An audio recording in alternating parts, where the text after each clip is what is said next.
And we make a wearable technology device to help you break bad habits. We crowdfunded in October of 2014. We began shipping to our backers in August of 2015. We've now been on sale for about a year and a half, in which time we've shipped about 25,000 devices, and a little more than that now. Now, the way Pavlok works is really in two parts. The first part of Pavlok is we try to track when you do your bad habit. This can be done through a number of sensors, which I'll talk about in a second. But the second part is that when we detect that you're engaging in a bad habit, we can give you some feedback. That can be a vibration, it can be a beep, or it can actually be a small shock. I promise you that this third one, the shock, is the one that gets us all of our most attention.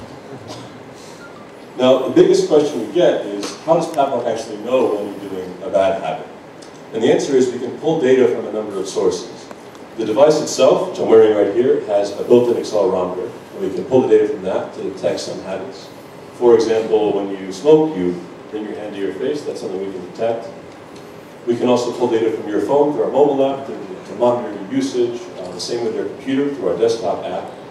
And we have API integrations, so we can connect to other hardware products and software devices to try to track further. And the last of all, we have direct user input. You can push the button when you do your bad habit if we can't track it in another way. And that may sound a little crazy, but I'll talk a little bit about that later. I think the best way to explain how Pavlok works is through examples. So one of our most frequently broken habits is one of our simplest, and it's not waking up on time. If you want to become a morning person, you can get Pavlok, wear it, and set your alarm for the morning in our mobile app.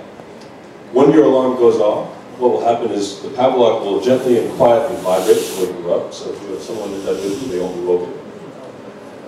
And to turn off the alarm, you need to actually get out of bed and do 10 jumping jacks, or else it won't turn off. So you can't fool it, and you can't just hit snooze. If you don't do that, you'll get a small zap until you actually get out of bed.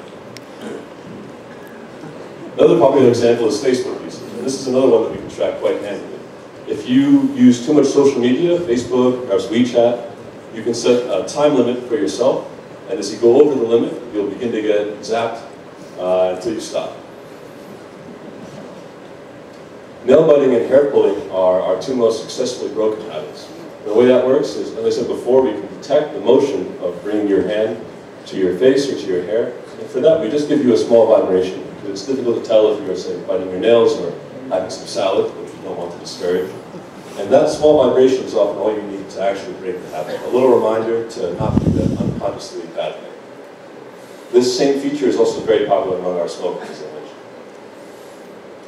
Last but not least, you don't actually need these automations to break your habit. They're nice, but you can break a habit just by telling the Pavlok when you do your bad habit. So when you do a bad habit that we can't detect, you just push the button.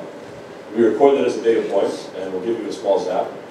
And this may sound a little crazy, but actually the majority of the research on which we based Pavlok, medical research on aversion therapy and cognitive conditioning, was done with users administering the zap to themselves. So this is a proven way to actually change your habits. The way that all this works is you want to, over time, associate the negative stimulus with whatever small amount of pleasure you get from doing your habit. So whatever small amount of pleasure you get from, say, taking a drag of your cigarette, you want it to be balanced out by a slightly uncomfortable sensation. You don't want to be afraid of it, you just want to, over time, break the link in your mind between the bad habit and the small amount of pleasure you get. Now, as I said, we've been on sale for about a year and a half. So at this point, we have a pretty substantial community of users who use our product all the time. And what we're really here in Shenzhen for is that we are preparing now for the second version of our product, Pavlok 2. Pavlok 2 is going to be a bit more sophisticated.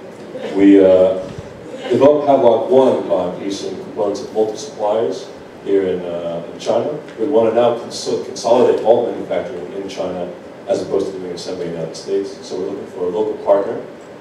We're also looking for vendors who have experience in rubber-on-rubber injection molding, so overmolding rubber onto other rubber parts.